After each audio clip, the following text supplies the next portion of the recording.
¿Qué tal? ¿Cómo están? Saludos y bienvenidos a Alicante Actualidad.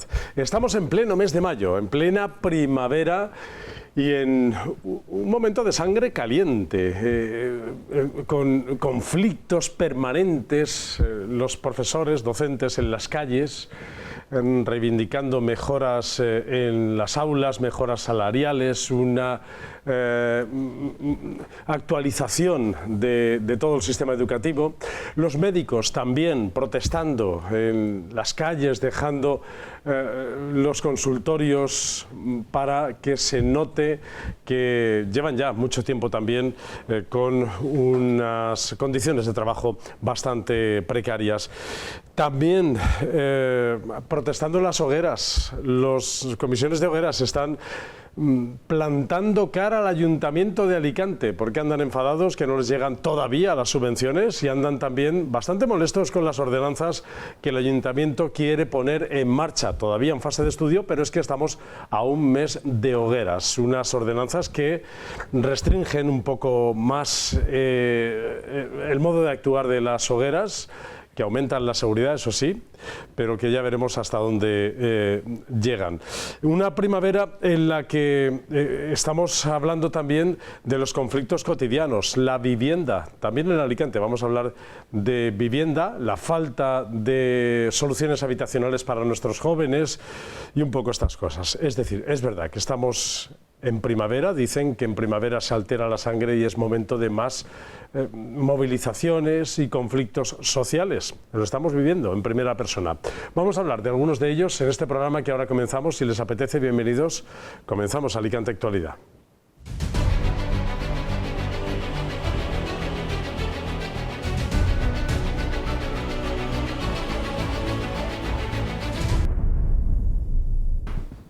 Y especialmente una primavera en la que también estamos asistiendo a algunos de los escándalos más sorprendentes de la política nacional. Ha sido imputado el expresidente del gobierno, José Luis Rodríguez Zapatero. También dedicaremos un momento a hablar de esto porque tiene un gancho alicantino, una de sus personas de confianza, su testaferro, Julito Martínez, es de Elda, así que seguramente también algunos sabrán por dónde se movía. Para hablar de los asuntos que hoy hemos puesto en nuestra carpeta del día, les paso a presentar la mesa. Nacho Martínez, ¿qué tal? ¿Cómo estás? Encantado de estar con vosotros. ¿Cuánto movimiento en primavera, eh? Sí, mucho, mucho. Primavera caliente, por decirlo de una manera. Está siendo una primavera con muchas cosas, con mucha actividad y con mucho movimiento. Sí, hasta en el fútbol hay movimientos, ¿eh? Tenemos también el gancho alicantino ahí, con Enrique Riquelme. Con el Real Madrid, sí. Gracias, Nacho, por estar con nosotros. Bienvenido. Al otro lado de la mesa está Rafa Rodríguez. ¿Qué tal, Rafa? ¿Cómo estás? Pues muy bien, Andrés. Aquí estamos un día más. Y la verdad es que estamos en primavera. Y hay uno de los refranes que dice que la primavera la sangre altera. Yo no sé si de verdad... Yo recuerdo cierto hematólogo amigo que me decía, yo no sé si la sangre se altera, otras cosas sí que se alteran, ¿no? Los nervios están a flor de piel y otras muchas cosas, ¿no? Y entonces, pues bueno, vamos a ver qué ocurre en estos días venideros, porque como bien se ha dicho aquí, está la cosa a piel de flor, o flor a piel de flor. En el plano social muchas veces se dice lo que decía Nacho, primavera caliente. Caliente. ¿No? En el plano bélico también, porque en primavera es habitualmente cuando hace mejor tiempo para poder estar en las calles y estas cosas, aunque en Alicante esto lo tenemos casi todo el año. Gracias, Rafa, por estar con nosotros. Aquí está Jorge Brugos. ¿Cómo estás, Jorge? Muy bien, ¿y tú? ¿Muy futbolero eres tú o no? Yo sí, mucho, y además del Madrid. Ah, sí. ¿Y qué te parece Enrique Riquelme como presidente del Real Madrid? ¿Lo ves o no? Bueno, a ver, la verdad que Florentino ya está, pues no es que esté mayor, está bien, pero bueno, las etapas pasando y a lo mejor pues su tiempo ha pasado. Y para completar la mesa presentamos a José María Rodríguez Galán. José María, ¿cómo estás? Hola, muy bien, gracias. ¿Tú futbolero o también te gusta analizar las cosas que pasan en la primavera caliente en las calles? Bueno, primavera caliente ya casi otoño caliente, porque es lo que se decía antes en la política cuando habían estos revuelos, ¿no? Siempre parecía que empezaba la temporada en otoño y se habla de otoño caliente, pero no, viene la primavera caliente, tanto a nivel político como a nivel deportivo, ¿no? Y sí, yo soy del Hércules y del Madrid. Hemos salido a la calle a preguntar qué les parecía a Enrique Riquelme y algunos nos decían que venga de presidente para el Hércules.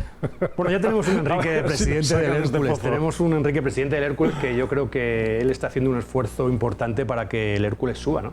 está poniendo su dinero, y yo creo que si hay una persona que quiere que el Hércules suba es el presidente del Hércules, Enrique, ¿no?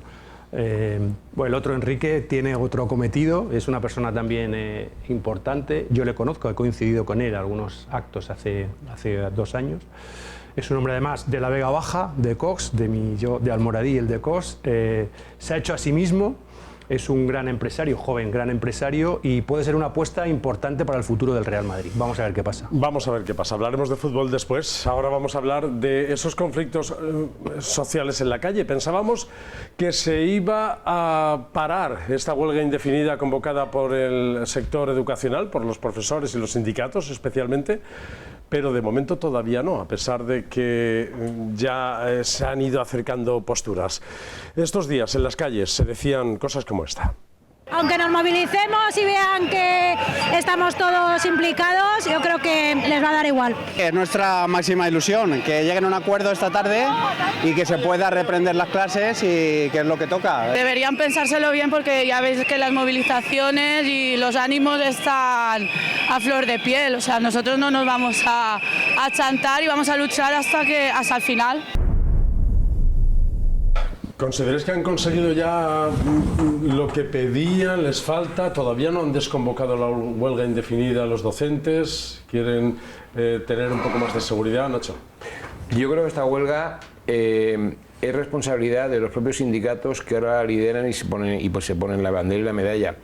No hay que olvidar que en 5 ocasiones, entre los años 18 y 22, al gobierno de Ximo Puig se le pidieron mejoras, que tanto salariales como retributivas como de otra índole, que el gobierno de Ximo Puig no dio, y ante esto tanto el STEP como Comisiones Obreras, como UGT, como CESIF y como AMPE callaron la boca, se dieron la vuelta y se fueron a su casa.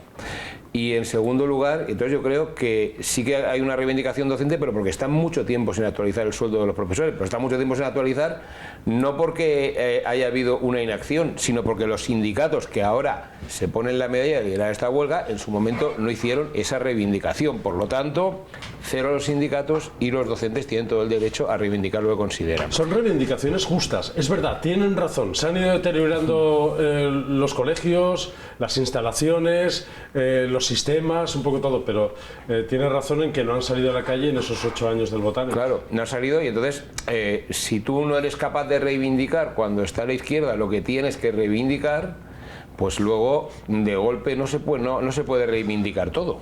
Tienes que ir haciendo determinadas mejoras. Luego yo sí que entiendo que hay un componente político, porque por ejemplo el STEP está claramente solicitado en la derogación de la Ley de Libertad Educativa de la Comunidad Valenciana y la vuelta de los libros de autores catalanes a las aulas, cosa un poco extraña. La Comunidad Valenciana, los valencianos sí, pero los catalanes, como si ponemos un gallego, no sé.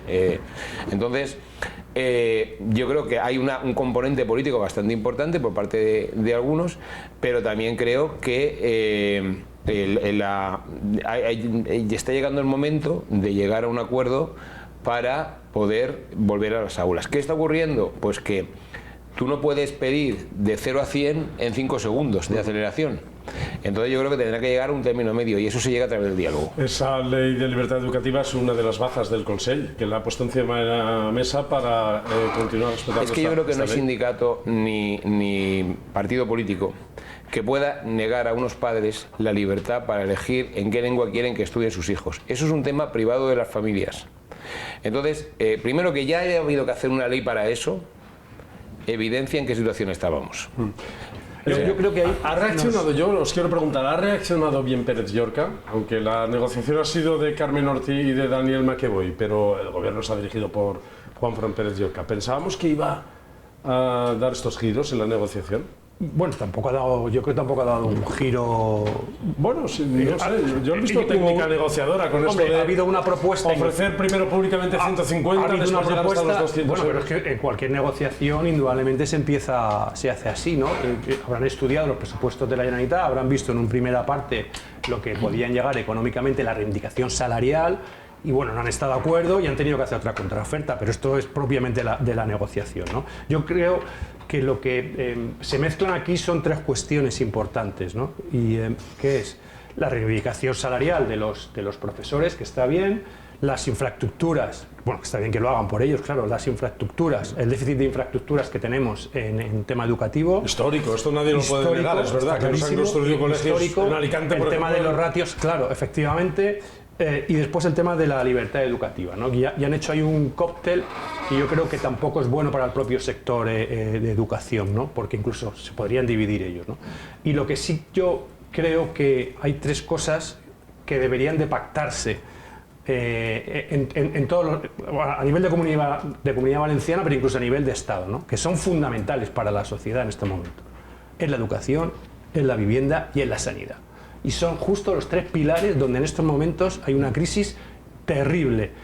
Pero crisis en que tenemos la están sanidad, muy debilitados. La sanidad llevan está mucho cada día tiempo peor, sin ponerle atención a estos sectores. Los partidos políticos que están para esto, están para sentarse en una mesa y llegar a acuerdos que vayan en beneficio de los ciudadanos.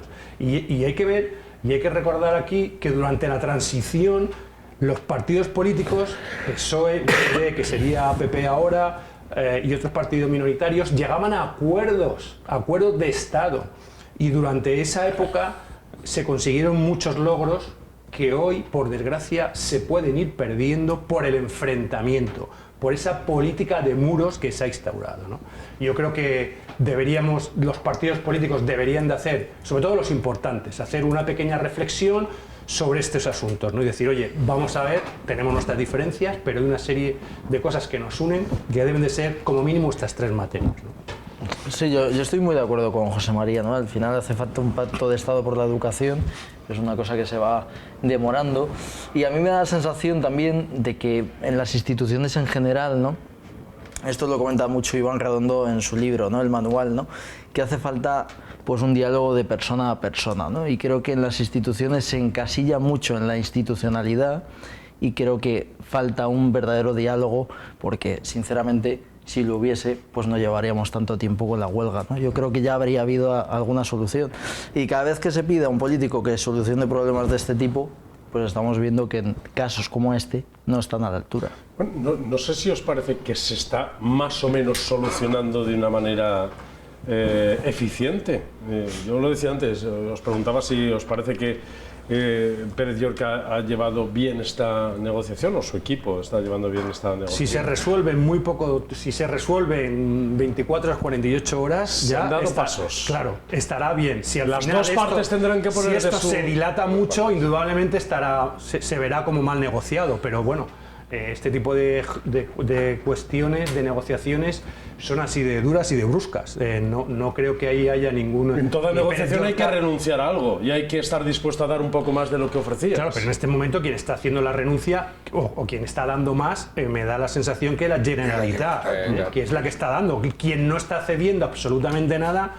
No los profesores, son los sindicatos, y algunas personas muy significativas de los sindicatos muy politizadas también, que eso tampoco es bueno, ¿no? Yo creo que esta huelga además tiene un componente político precisamente por los sindicatos, no por los docentes. Los docentes están reivindicando lo que los sindicatos no han conseguido en 8 años de Chimo Puig. Entonces, no lo han conseguido, entre otras cosas, porque esto no lo han promovido tampoco. Es decir, a Chimo Puig no le porque dijeron... sus sindicatos no les defendieron. No les defendieron, efectivamente, no les dijeron, mira Chimo Puig, si tú no actualices el sueldo de los profesores, nos ponemos en huelga mañana por la mañana. Esto no ha existido. Por lo tanto, yo creo que también en ese sentido los profesores están solicitando lo que consideran justo y creo que la administración está dando lo que puede dar.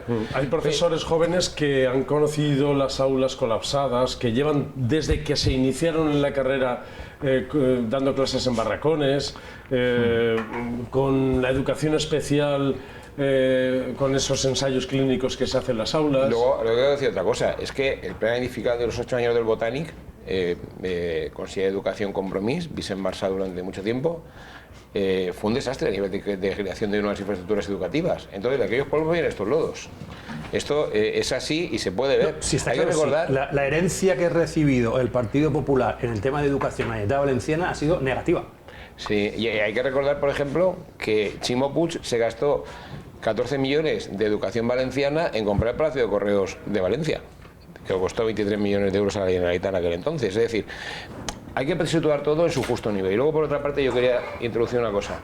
Yo creo que el gran problema que existe en España es que estoy partidario de que haya un consenso a nivel de Estado, pero un consenso a nivel de Estado que incluya las materias. Es decir, lo que no puede ser es que un niño de Andalucía estudie distinto a un niño de la Comunidad Valenciana o a un niño de Madrid o un niño del País Vasco de Cataluña. Esto no es posible.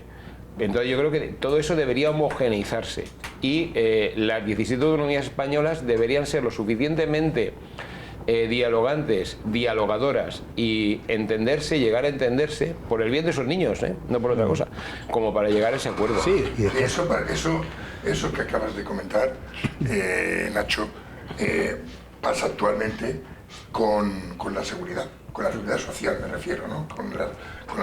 Tú con tu tarjeta sanitaria de aquí no puedes ir, por ejemplo, a Madrid o no puedes ir a Andalucía. Eso habría que tratar de homogeneizarlo en toda España, claro que sea español uno aquí, en Valladolid, ahora en parece Andalucía. Que aquí se están dando pasos muy importantes, pero bueno, no es el tema, pero que en tu propio carnet identificativo de seguridad social te va a venir todas las enfermedades que tienes, todo lo que te han hecho. Es decir, por si vas a cualquier día fuera de España o dentro de España y se ha podido ya, pues digamos que controlar todo el sistema sanitario, al presentar tú eso, saber quién eres, qué padeces, qué es lo que no tienes, ¿no? Pero yo me voy a lo de la huelga indefinida. Yo estoy de acuerdo con todo lo que se ha dicho en la mesa, totalmente de acuerdo. Lo que no estoy de acuerdo es que nos informe a los padres que se va a hacer eso, para empezar, para que puedan tener, pues, sí, se berrunta, se dice, ¿no?, que vamos a tener una huelga, pero no sabemos cuánto tiempo va a durar. Pues no lo saben ellos tampoco, porque a ellos no les hubiese gustado, claro, por lo menos preguntas cuánto va a durar, te dicen, si esta tarde nos aceptan todo, mañana estamos en clase. Pero por eso te digo que no sabemos lo que va a durar, pero dure lo que se llama indefinida. Claro, la vaga indefinida.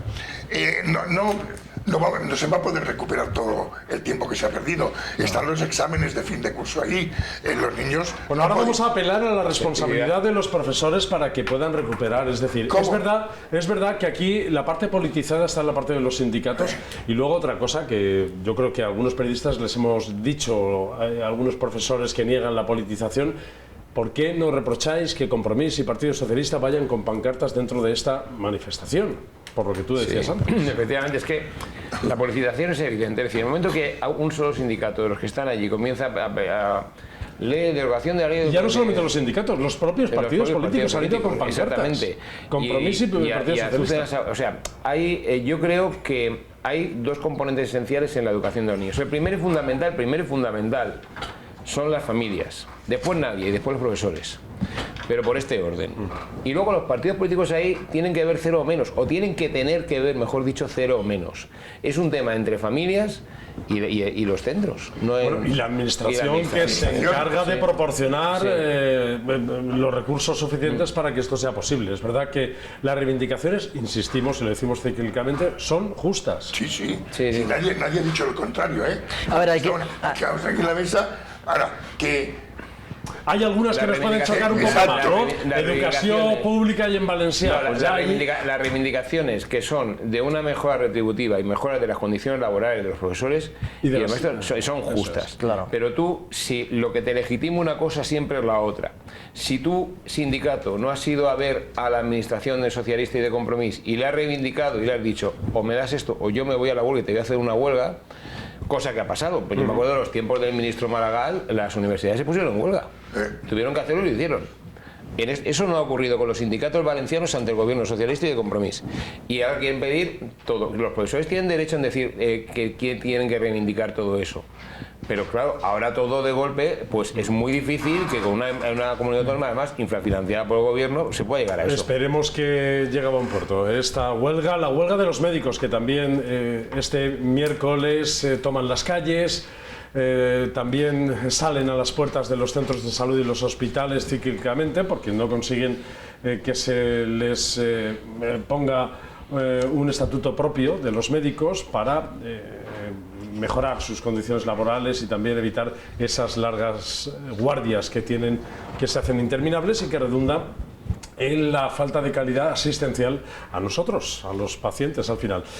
Decía sanidad, educación y vivienda. Sí, pero ojo que en el tema sanitario de que los médicos, no solamente por el tema de las guardias, es decir, es que aquí... Sí, hay muchas... Claro, estamos hablando que si el profesor dice que está mal pagado, pues podemos ver que el médico puede que sea inicialmente el que está mucho peor pagado. Quería ir pasando de tema, decía educación, sanidad, los pilares del sistema del bienestar y vivienda. Pues atención, porque el Ayuntamiento de Alicante dice que pone en marcha, yo no sé si es que el año que viene es año electoral, pero es verdad que algo tendrá que ver. A partir de 2027 se empieza ya a reurbanizar esa zona que quedó en el olvido desde hace ya más de 20 años en la Albufereta. Le van a llamar el barrio Nueva Albufereta. Así lo ha anunciado la construcción de unas 1000 viviendas en esa zona, así lo ha anunciado la portavoz del equipo de gobierno. Se proponen 4 bloques de altura máxima de 10 plantas, con usos residenciales en las plantas altas, que permite plantear viviendas pasantes de mejor comportamiento térmico en las estaciones de calor.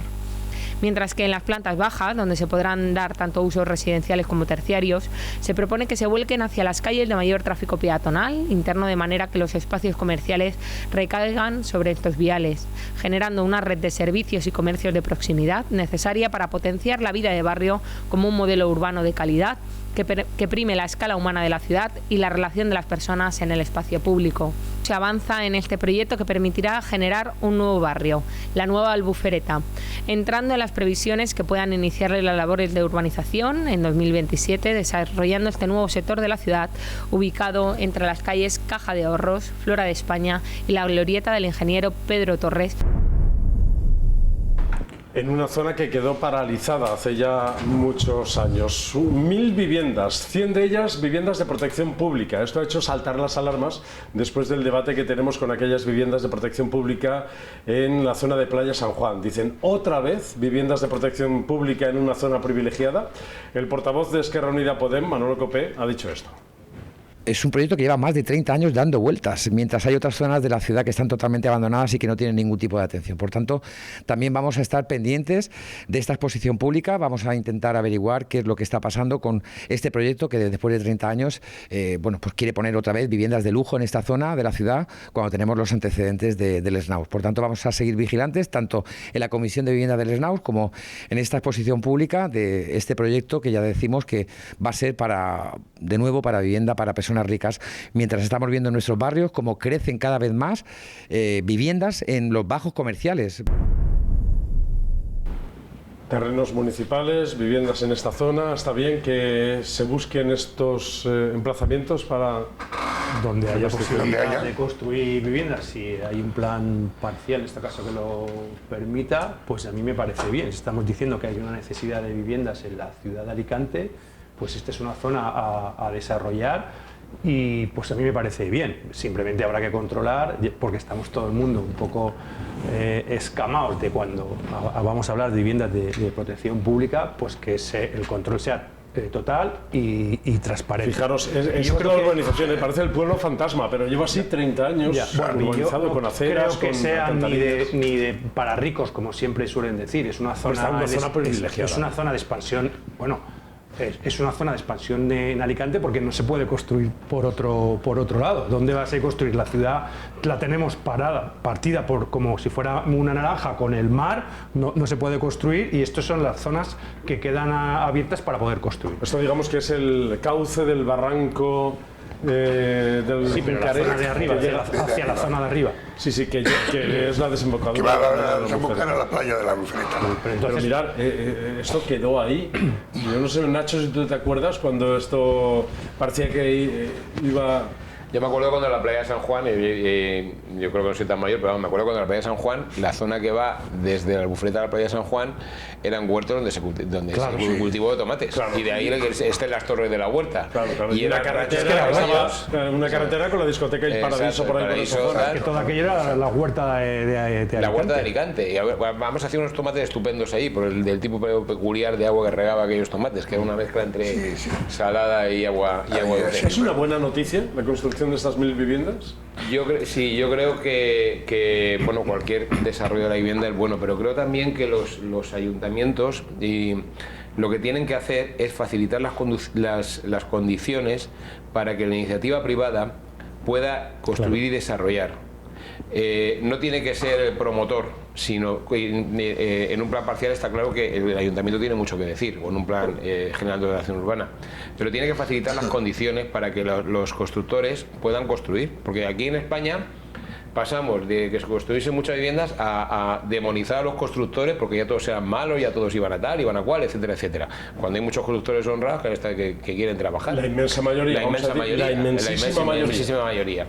Y luego el tema de la vivienda de protección oficial. Vamos a ver, no se puede dejar de construir viviendas de protección oficial porque ya ha habido un escándalo como el del SNAUS. Lo que sí que tiene el ayuntamiento, la administración que esté al frente de esa vivienda de protección oficial, que sea la que los testa, eso es evitar que lo que se parece, todo apunte, supuestamente sucedió en el SNAUS, pueda suceder en cualquier otra promoción de vivienda de Alicante. Yo creo que hoy día, antes sí que había unos barrios que eran más marginales, otros que menos, pero hoy día, ¿en qué zona de Alicante te vas a comprar un piso, el que se lo puede comprar, por un precio asequible para un joven, por ejemplo? ¿En qué zona? ¿En Gran Vía Sur, por ejemplo? No, pero es que ya está medio millón de euros. Es que da igual donde vaya. En Playa de San Juan, que 3/4 de lo mismo.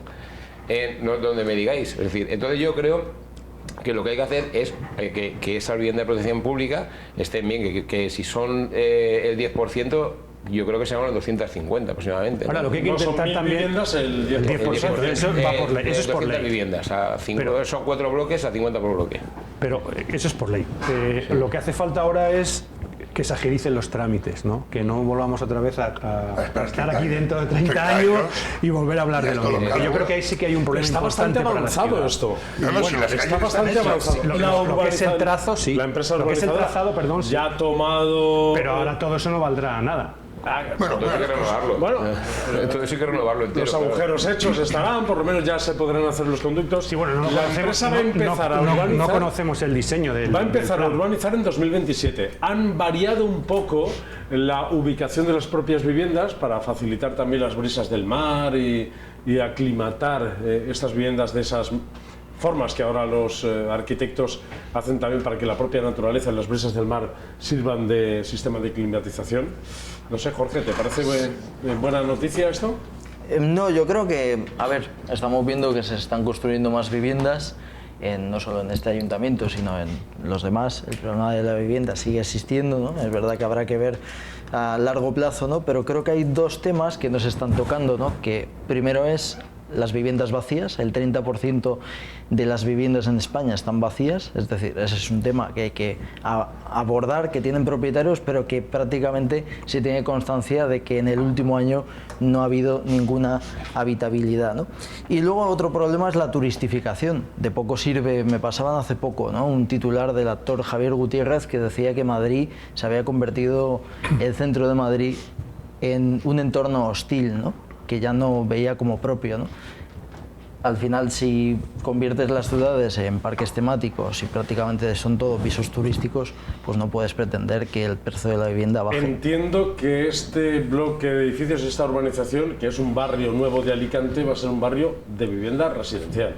Es decir, para que la gente viva allí, no para que tengan segunda residencia en apartamentos turísticos. Sí, está claro, pero claro, lo que dice Jorge... Es que eso es lo que habría que mirar, perdona, José, habría que mirar una vez que yo deseo un piso en esa zona, pues me tienen que hacer, digamos que, una serie de preguntas, digamos, e investigar si efectivamente yo soy propietario de otra vivienda. Ya, pero de los que sean de renta, los que sean, digamos, de renta libre, por entendernos, o que sean de venta privada, ahí no te pueden preguntar nada. Tú eres libre de comprarlo y lo puedes alquilar. Claro. Los que sean de gestión pública, a eso es a lo que yo me refiero. Pero eso se hace. ¿Qué se hace? Eso que le hemos preguntado, lo que pasa es que se han saltado. Le hemos preguntado a Manuel Villar si a colación de lo que ha pasado en el SNAUS, presuntamente, van a estrechar el cerco. Y, por ejemplo, en estas viviendas que se pongan en manos de la vivienda de protección pública, van a crear un sistema de adjudicación un poco más controlado. Sinceramente no es un tema que ahora mismo esté encima de la mesa, porque estamos, ya te digo, en un momento incipiente. Evidentemente, cuando llegue el momento haremos lo que haya que hacer, y evidentemente con las con las salvedades que para que no haya ningún tipo de problema. Pero ahora mismo no es una cosa que se haya planteado. Nos hubiese gustado, la verdad, una contestación un poco más contundente, que por lo menos nos hubiese dicho que sí, que se iba a hacer así. En base a esto, sabéis que estamos con la comisión del SNAUS en el Ayuntamiento de Alicante, que no comparecen las personas a las que se citan porque el secretario del Ayuntamiento ya puso en conocimiento un informe donde decía que no tenían obligación, y por esto le preguntamos al portavoz adjunto, Manuel Villar, si el Ayuntamiento se va a personar en la causa, como anunció el alcalde desde el principio, y qué objetivos tiene esta comisión, si nadie va a declarar. Condicionante ninguna, hay una investigación judicial abierta. Nosotros presentamos, como sabéis y como hemos dicho muchas veces, la denuncia en Fiscalía. Confiamos plenamente, como siempre hemos hecho, en la justicia, en el Ministerio Fiscal, y por tanto nosotros creo que la voluntad de que se investigue lo hemos manifestado desde el primer momento, y como he dicho varias veces, el personal o no es una cuestión técnica que valoraremos en su momento, pero creo que lo más importante es que hay un procedimiento judicial que está verificando todo lo que ha pasado, y a partir de ahí pues valoraremos lo que haya que hacer, pero no es una prioridad ahora mismo, no está encima de la mesa como prioridad el valorar personas o no. Creo que hicimos lo que había que hacer, presentar una denuncia, y a partir de ahí confiamos, como siempre, absolutamente en la justicia y el Ministerio Fiscal, que es quien lleva la acusación, como siempre. El que comparezca o no los citados es una cuestión que escapa a nosotros. No han comparecido funcionarios, no han comparecido políticos, no han comparecido políticos de izquierdas, que teóricamente son los más interesados. Quiero decir que aquí nadie puede, creo que nadie tiene legitimidad para decir ciertas cosas.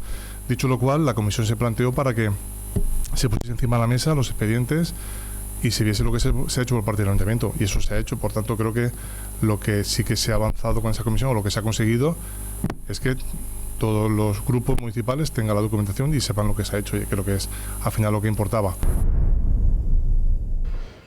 La personación se le ha denegado a Les Corts Valencianes, sí, con este asunto. En la comisión de Les Corts Valencianes no sé si van a citar finalmente a Luis Barcala y si acudirá o no acudirá, pero no sé qué os parece esta... A ver, es que hay dos temas que yo creo que debemos de diferenciar, ¿no? Lo que son las comisiones, digamos, políticas organizadas por el Ayuntamiento y la Consellería. Y la jurídica. Y después está el tema jurídico, que yo siempre he dicho y lo sigo manteniendo, que el importante es el tema jurídico, ¿no? Y ahí creo que el Ayuntamiento, o bueno, aquí el portavoz, me hubiera gustado que hubiera dicho que sí, que se va a personar porque el Ayuntamiento se siente damnificado. Si has ido ya al fiscal y lo has puesto en conocimiento del fiscal unos posibles hechos delictivos, lo normal es que tú te persones, ¿no? A defender al Ayuntamiento como institución y hasta el nombre de Alicante, porque el nombre de Alicante hemos estado vapuleados a nivel nacional por este tema, ¿no? Y yo creo que ahí debería del Ayuntamiento ser, digamos, más riguroso y presentarse, personarse. Ahí, aunque la acusación efectivamente es el fiscal que lo lleva, está clarísimo, pero el Ayuntamiento tiene que defender y actuar ahí, ¿no? Y después, que comparezcan o no, bueno, pues si el informe del interventor o del secretario ha dicho que no están obligados a personarse, pues bueno, yo lo dije la otra vez, estuvimos en una comisión que se hizo con el tema Mercalicante, que fue durísima, no estábamos obligados, pero fuimos todos, no se negó ningún concejal, no se negó ningún técnico y no pasó nada, ¿eh? Hombre, el otro día se dio la información. Carlos Baño, por ejemplo, que fue a la Diputación por petición propia. Yo creo que cuanto más información mejor, y no hay que esconder nada. Cuando uno tiene las manos limpias, tiene que ir a los sitios y explicarse. Yo creo que el Ayuntamiento debe haberse personado. Para empezar, el fiscal es parte ahora mismo. Pues me están diciendo, hemos presentado la denuncia fiscal, el fiscal es parte. Ahora el caso lo lleva una juez y el fiscal es el Ministerio Público, por lo tanto la acusación pública en el procedimiento. Pero si esos pisos, esas viviendas de protección pública, las puso en el Ayuntamiento, el IZA, a través de una cooperativa, etcétera, creo que el Ayuntamiento, y si hay una exconcejal de urbanismo que está investigada, y si hay una directora general de recursos humanos del Ayuntamiento que está investigada, yo creo que al Ayuntamiento le interesa saber. Y otra sobre todo, o sea, hay posicionarse en la parte perjudicada, porque el Ayuntamiento o el propio alcalde Luis Barcala podría ser posicionarse en la parte perjudicada, porque una concejala suya parece, todo apunta presuntamente que podría haberse beneficiado de cierta información. Están siendo investigados en este momento. Una directora general puesta por él en su equipo de gobierno podría haberse beneficiado. Debería de haberse. Yo creo que lo harán. Yo creo que lo hará. Yo creo que lo hará. Pero vamos, que yo creo que tendría, o sea, ahí tendría que personarse el Ayuntamiento, lógicamente. Sobre todo por ir conociendo el procedimiento, claro. Porque si no. no van a enterar de lo que está pasando judicialmente. Cuando hay una administración perjudicada, claro, o supuestamente perjudicada por unos supuestos hechos, esa administración le interesa estar ahí, entre otras cosas, porque va a llegar un momento en que alguien va a tener que contar algo. Y cuanto a la comisión de investigación, es que no es una comisión de investigación, es una comisión de estudio. Entonces, las comisiones de estudio municipales pues son todas voluntarias, etcétera, etcétera. Y yo estoy de acuerdo contigo. Es decir, ahí es el juzgado el que tiene que investigar y sacar las cosas adelante. Y lo otro, pues sí, está bien para que se hayan reunido unas cuantas veces. Para que se aclaren algunas cuestiones y que los ciudadanos nos enteremos. Y ya está. Exacto.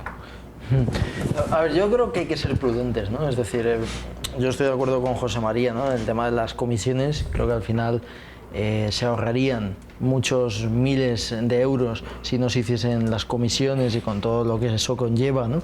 Ojalá sirviese la comisión para saber por dónde se coló la información. Es decir, que al final todos pensamos que podría servir para eso. ¿Dónde estaba la grieta? ¿Por dónde se coló la información? Vamos a tapar esa grieta o ver para que nadie más pueda otra vez beneficiarse de esta información. Pero a ver, al final, es que esto hoy en día lo dice mucho David Jiménez, ¿no? El periodista que fue director del Mundo, ¿no? Dice, hoy en día el periodismo de investigación, ¿no? Me hace mucha gracia, ¿no? Cuando sacaron pues el especial, no, creo que fue antes, ¿no? Que La Sexta entrevistó pues a Mercedes de Gallego, ¿no? Y dijo, no, llevamos trabajando tiempo, no te lo crees ni tú.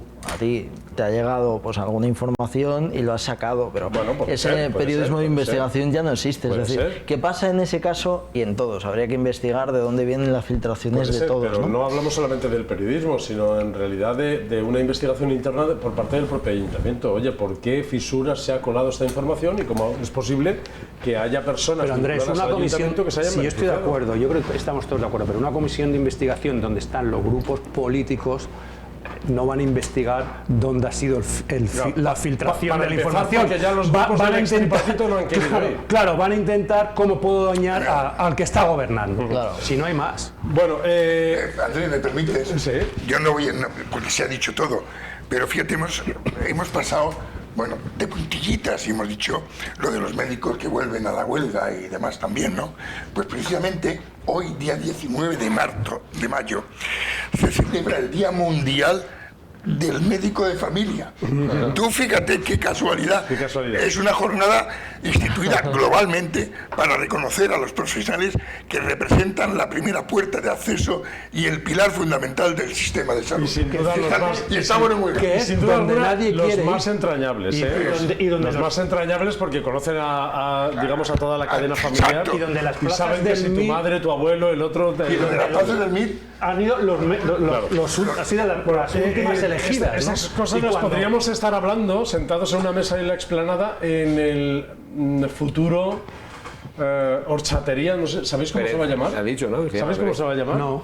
Nos lo dicen los hermanos Castillo que han preparado. Bueno, Luis ya sabéis que le gusta poner un poco de misterio a este asunto.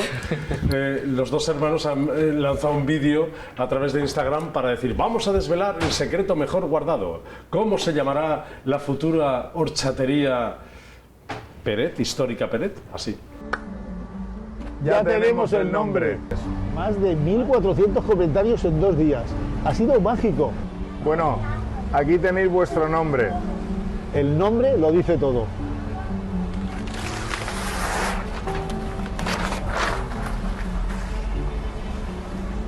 Increíble.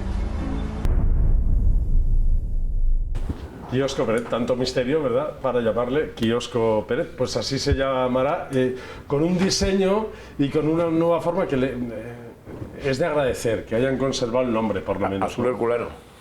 El azul es herculano, ¿no? Sí, con azul herculano, del verde que estaba hasta ahora. Imaginamos que habrán tenido que negociar con los propietarios de la marca registrada, porque esta es una marca registrada, pero es de agradecer, digo, para que se quede en la explanada este icónico kiosco. Sí, además cada día que pues se habla mucho, ¿no? Además diferentes influencers, ¿no? Como Jorge Vilaplana, ¿no? Alicante mola mucho, pues habla de los lugares que se han perdido o se están perdiendo de Alicante, ¿no? Y uno de ellos, pues de las últimas publicaciones, pues salía precisamente el Kiosco Peret y así pues no se pierde. Hombre, hasta Manuel Carrasco le dedicó una canción cuando vino a la Plaza de Toros.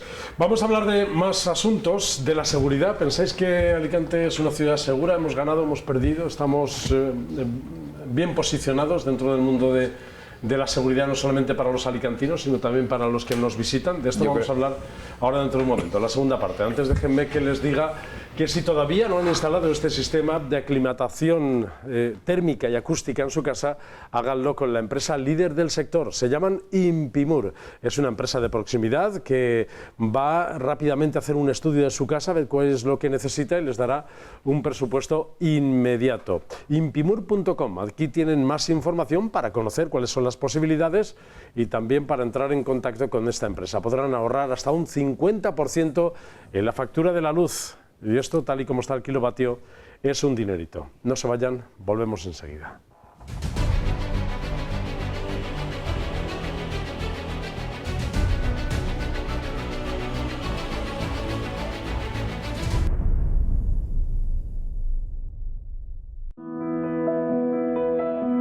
La tranquilidad de aislarte de todo.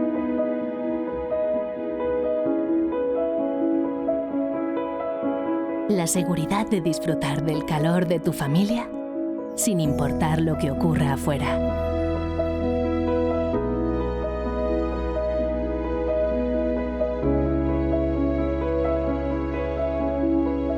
Impimur. Protegemos lo que más te importa.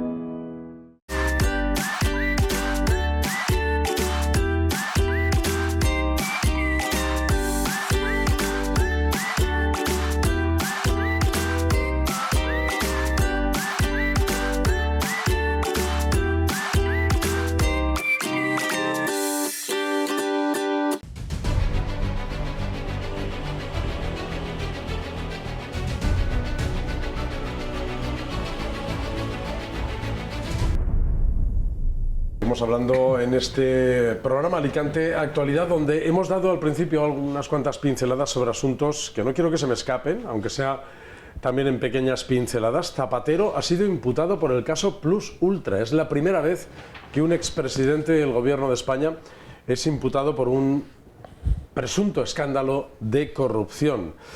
Julio Martínez, le llaman Julito Martínez los que le conocen en Elda, dentro del entorno de las fiestas de moros y cristianos, donde ha sido distinguido, el año pasado lo fue, en una de esas distinciones. Por cierto, que Elda celebra unas maravillosas fiestas de moros y cristianos, lo hace ahora a principios del mes de junio, donde se despierta todo el esplendor y la creatividad de su gente. Pero su testaferro, Julio Martínez, parece que ha sido clave para esta investigación. No sé, Nacho, ¿qué sabes de este asunto? Y la pregunta general a la mesa será si esto genera desencanto al ciudadano con estos escándalos políticos de iconos de la política española. Yo creo que desencanto ya, no porque estamos acostumbrados a ver muchísimos escándalos relacionados con la corrupción o con la supuesta corrupción. Últimamente, el caso Plus Ultra es un caso que lleva mucho tiempo moviéndose, y desde que pasó lo que pasó con el investigado Julio Martínez, precisamente el empresario de Elda, pues yo creo que ya se veía que el tema iba sobre Zapatero, y tanto por diferentes revelaciones que se han hecho en los medios, tanto de la empresa suya como de la empresa de sus hijas, como de cuestiones suyas. Hay un cargo que para mí es un cargo muy, muy serio, que es el de blanqueo de capitales, porque lo que se está diciendo es que no solamente había dinero del negro, sino que supuestamente además ese dinero se blanqueaba, es decir, se convertía en dinero. Es decir, estamos hablando de un tema para lo que ahora habrá que ver cómo funciona la investigación, pero se necesita una organización a nivel delincuencial, según sale, y vosotros lo habéis visto cuando la policía nos comunica algo, es una trama. Por lo tanto, vamos a ver cómo evoluciona todo esto. Yo, que provengo de esa zona, de Elda, me refiero, de esa zona del Medio Vinalopó, y tengo muchos amigos en la zona, a veces me extrañaba, decía, ¿por qué viene Zapatero a Elda? No sé, será por lo del apellido que le conecta directamente con el sector zapatero de la propia ciudad, pero en fin, el asunto es feo. Bueno, un pequeño análisis, porque vamos a hablar de otros asuntos. Creo que es un asunto muy, muy grave, ¿no? Que un expresidente del Gobierno de España esté ahora mismo investigado, lo que llamamos antes imputado, por el tema de blanqueo de capitales, que es gravísimo, tráfico de influencias y falsedad documental. Me parece que es una situación muy, muy, muy grave, ¿no? Y desencanta mucho. Bueno, yo estoy un poco como con Ignacio, ¿no? Con Nacho. Bueno, llega un momento... un exministro, pero un expresidente como Zapatero que llegó a ser... Pero fíjate, yo voy un poco al contrario de tu tesis. Creo que tenemos que estar contentos porque el Estado funciona. Sí, puede que el gobierno no es verdad, funcione. Pero no sé si estáis conmigo, pero yo recuerdo la campaña de Zapatero por la zona. Porque al final, a los que delinquen caen. Yo recuerdo la campaña de Zapatero le pasaba algo como con Pedro Sánchez. Movía una especie de fenómeno fan alrededor a la persona, un culto a la persona. Acordaos de lo de la ceja, con los artistas. Bueno, pero eso es normal que los que... Generó una especie de fenómeno fan. Pero al final se crea, un líder lo crea, si crea su movimiento de gente que le sigue, ¿no? Eso no quita para esta situación en la cual estamos pasando. Bueno, ¿queremos hablar de seguridad o inseguridad? Muy breve. Dices, desencanto. ¿Cómo no vamos a estar ya hartos de tanto desencanto con todo lo que está pasando en este país? Pues hombre, yo creo que a la gente al final le gustaría que incluso los políticos con los que no comulga, incluso los políticos con los que discutiría, fuesen personas honradas. Pero por eso tienes que sentirte pues desencantado, porque dices, ha finalizado un desencanto y comienza otro. Pero es verdad yo insisto, porque todos estamos en la situación y es normal, pero yo quiero defender aquí que el Estado funciona y el que la paga, el que la comete, la paga, y que al final caen. Y yo creo que eso es lo que nos debe de reconfortar. Ese es el consuelo que debemos tener. Y después también decir que son las personas los que cometen los delitos, no las organizaciones. A mí no me gusta decir que todo el PSOE es corrupto. Pero algunos han sido máximos dirigentes de organizaciones. Bien, pero quiero salvar la acción política. Así es. Bueno, que es verdad que atrás queda aquello. Yo me acuerdo cuando mi padre o otras personas les hemos oído hablar de alcaldes con los que no han comulgado jamás o nunca les hubiesen votado, pero era una persona íntegra y terminó su carrera de una manera íntegra, y eso es lo que uno tiene esperanza de que sean los políticos. Hablamos de seguridad o inseguridad. Colectivos de empresarios ligados al sector turístico, restauradores, hoteleros o empresarios del sector de los apartamentos turísticos, han pedido una reunión al Ayuntamiento de Alicante porque están preocupados, dicen, por la inseguridad cotidiana, la pequeña inseguridad, no los grandes casos, sino los pequeños hurtos, los robos, al descuido y un poco estas cosas que dicen cada vez está pasando más en las zonas turísticas de la capital alicantina. Hemos preguntado al equipo de gobierno si tiene previsto poner en marcha, porque le piden patrullas de policías locales por las zonas de más afluencia turística. Esto nos dicen. Alicante hay que reconocer que es una ciudad segura. Yo creo que cualquiera de los de aquí es una ciudad segura, evidentemente. También decir que la policía local tiene unas competencias que están ajustadas. Siempre uno piensa en la policía local, pero realmente la policía local está para cumplir las ordenanzas. Lo que es la seguridad pública, quien tiene la competencia realmente son las fuerzas y cuerpos de seguridad del Estado. Pero evidentemente sí que está claro que nosotros mantenemos reuniones periódicas con su delegación y con mandos policiales para coordinarnos. Ellos, cada uno en nuestras competencias, porque al fin y al cabo a todos nos interesa que la seguridad sea la mejor posible en Alicante. Pero siempre hay que tener en cuenta también lo que son las competencias. Y la policía local tiene su labor, que la hace y bien, y la policía, en este caso en Alicante, la Policía Nacional, pues también hace su labor con los medios que tiene. Y evidentemente aquí es una cuestión de coordinación que puedo comentaros que sí que se lleva a cabo con su delegación. Si recordáis una de las últimas encuestas que hacen los cruceristas, que es un sector turístico, como tú bien decías, afirmaban que Alicante es una de las ciudades más seguras de puerto.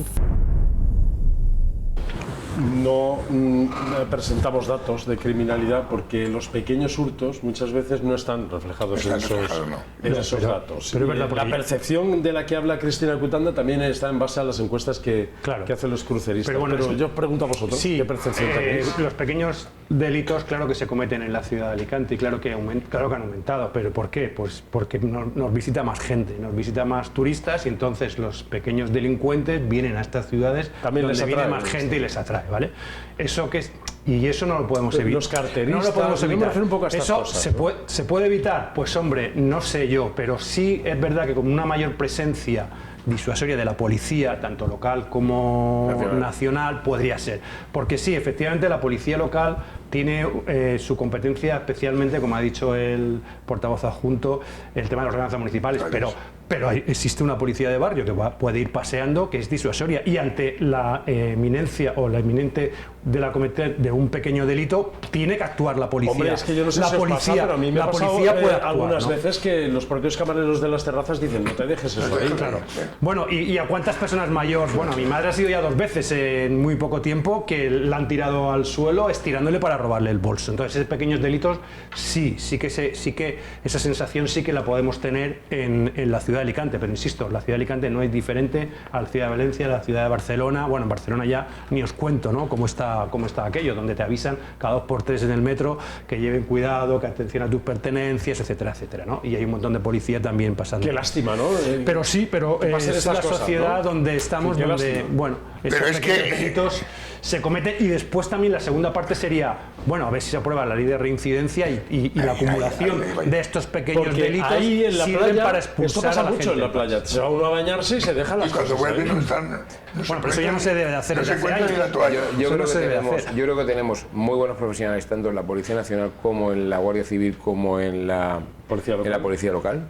Tenemos muy buenos policías y muy buenos guardias civiles, pero pocos. Pero muy pocos. Sí. Y no entiendo cómo la propia delegada del gobierno o el propio subdelegado del gobierno no se plantan en Moncloa o se plantan ante Marlaska y le dicen: necesitamos 2 cosas, más medios y más agentes, y me los tienes que dar. Entonces, porque esto es así. Alicante necesita tener más agentes de todo, incluso de policía local, porque para empezar ya hemos subido de población con la regularización que se ha producido. Necesita más gente porque vive mucha más gente que hace unos años. Y necesita más agentes porque, lógicamente, cuando todo eso se produce un incremento de la inseguridad, que no es un tema, no estamos diciendo que el ayuntamiento tenga culpa de inseguridad o que la tenga, pero hacen falta más agentes. La gente se siente segura cuando ve una pareja de policías caminando. Esa sensación, desde luego, de inseguridad se puede disminuir con la presencia de agentes en la calle. Y los cacos se cortan un poco cuando dan algunos dan media vuelta o enfilan por otra calle para ver si pasa la pareja, como suelen decir ellos, para volver al tema, ¿no?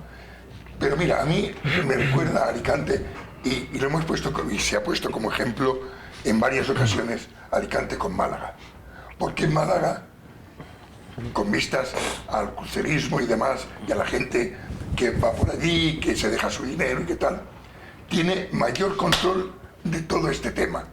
No sé, tendrá más policía, me imagino, tanto la local como la nacional como la Guardia Civil, porque tú miras las estadísticas, pides información de los hurtos, de los pequeños robos, de tal, y la verdad es que para la cantidad de gente sacar que esas llega, estadísticas, porque hay mucha gente que no denuncia estas cosas. Sí que sería conveniente denunciar, porque eso sirve después para presionar al gobierno, sabemos, para que traiga... Muchas veces la policía nos dice es que la gente no denuncia estas cosas cuando le quitan pertenencias de poca monta, ¿no? Sí, porque porque a lo mejor es una toalla y un sombrero, cosas de esas, tiene un efecto urbano como lo tiene el de la limpieza, es decir, no todo el mundo va por ahí diciendo que limpia o sucia está la ciudad, ¿no? Pero sí que es verdad que cuando haces el balance de los 4 años es algo que evalúas. Sí. Por lo tanto, yo creo que invertir en seguridad es una de las inversiones más importantes que puede hacer, sobre todo en una ciudad turística. Y ya digo, para mí lo que falta, y es por esto no lo digo yo, lo han dicho los propios profesionales, son policías y guardias civiles. Es decir, porque no hay. Pero claro, si tenemos que esperar que sea Marlaska el que eso sí, estamos muy mal, porque mira todo lo que está pasando con el tema del tráfico de drogas, no tienen ningún tipo de herramientas. Con la Guardia Civil, con los narcos y tal, en fin, que nosotros estamos a años luz de aquello. Piensa más en marcharse, lo que pasa es que no lo deja. Una sensación de inseguridad, no, sin alarmar a nadie, pero ha crecido. A ver, yo creo que hay un tema que no se ha tocado, que es que no se está filtrando con la inmigración que está viniendo. Exacto. Entonces, si viene gente que en sus países la liaba, y además esto es algo muy curioso, ¿no? Aquí, cuando yo hablo con profesores universitarios que están muy acostumbrados a ir, por ejemplo, a países como México, dicen, joder, es que en México no puedes ni pasear, ¿no?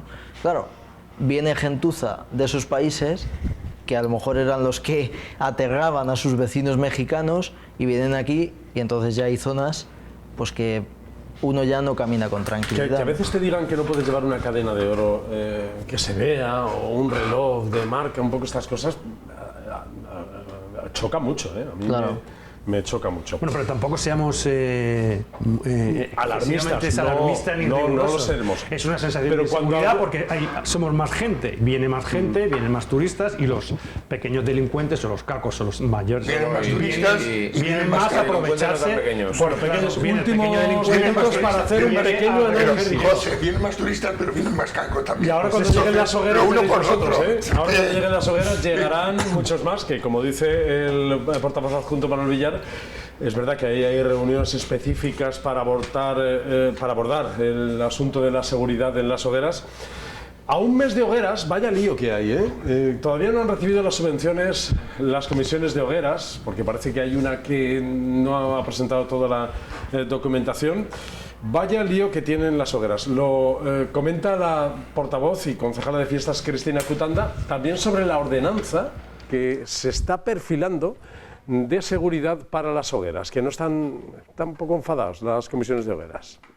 Ellos saben que es un documento que está en plena redacción, a los que ellos han presentado sus alegaciones, vamos a decirlo así, o bueno, sus propuestas de mejora, que los bomberos están estudiando en este mismo momento junto al equipo de gobierno. Entendemos perfectamente que ellos miren por el interés de la fiesta y sobre todo por el interés particular de cada una de las hogueras y barracas, y por tanto todo lo que se haya que mejorar en la normativa municipal, bien sea en esas directrices de bomberos como en el resto de ordenanzas municipales y que afectan directamente a la fiesta, que ha ido incrementándose en los últimos años muchísimo, pues lo abordaremos. Otra de las cuestiones que nos plantean es el tema del pago de la subvención. Ahora mismo solo hay una hoguera, que es Polígono de San Blas, la que no tiene el certificado positivo, y por tanto estamos esperando todas las hogueras a ella a que subsane ese error que tiene con Hacienda para poder pagar. No obstante, si unánimemente esta tarde los presidentes deciden que se pague a todos sin esperar a esta hoguera, pues como ayuntamiento y en voz unánime pues adoptaremos esa decisión, y aunque sea la primera vez que se realice, pues dejaremos a una hoguera sin cobrar, si el resto está de acuerdo en que, como el plazo terminó el 17 de abril y ya ha pasado un tiempo razonable, pues tenemos que dejarla fuera. Vaya lío, las hogueras. Es que ha pasado, ¿Tú qué sabes? La hoguera ha tenido un mes para poder solucionar su problema. Arderá Troya con esto. Por distintos motivos no ha podido hacerlo. Entonces, claro, el dinero, cuando están llegando estas fechas, que es que el mes que viene son hogueras, ¿ya? Claro, y el constructor de la hoguera ya está pidiendo un dinero. Claro. El que va a montar la barra del este... Que por uno que no ha justificado... Claro, se pueden quedar el resto, el total, sin cobrar. Pero eso no lo entiendo yo, porque si es una hoguera, son CIF distintos de cada hoguera, ¿por qué la subvención no puede salir hasta que no estén todas?